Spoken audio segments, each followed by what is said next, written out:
All right, boys and girls. So the last one is Thursday's homework. So Thursday, you are to read and answer questions 4 through 5.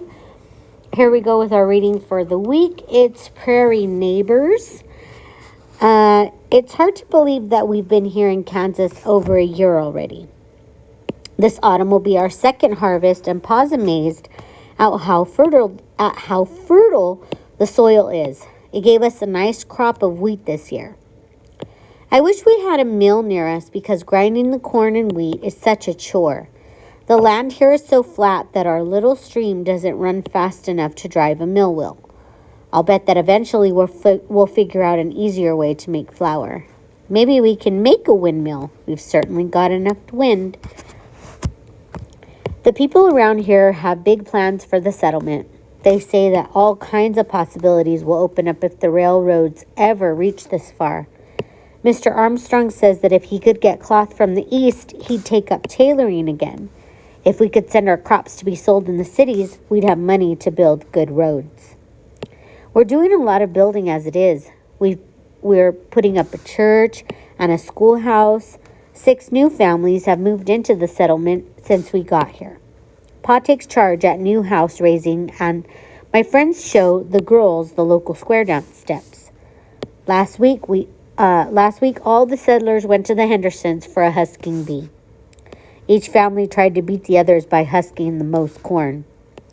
If we keep on making improvements, more families will come, and soon we'll have enough people to make a town. People are already thinking of names for it.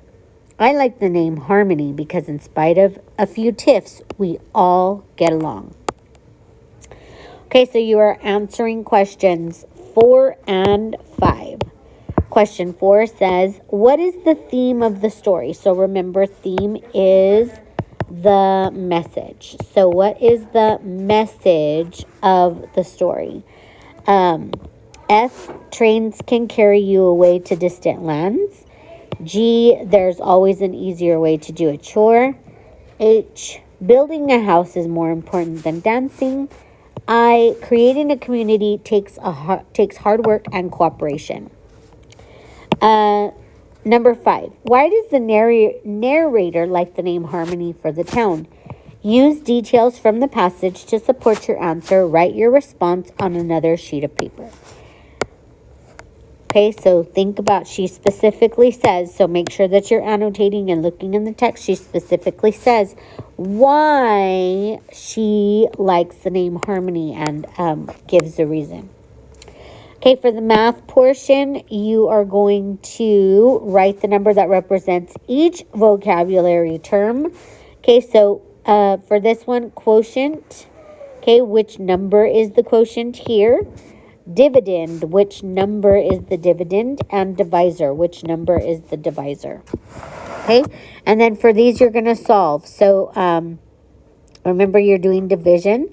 So looks like they want you to do 2 and 3, 5, 8, and 11. And then it says check, solve. You do not need to do this part right here. So you're just going to solve these. So 14, 15, 16, 17. And then think, what's the total and what's the groups? So you're going to do 18 and 19. And that is it for your homework.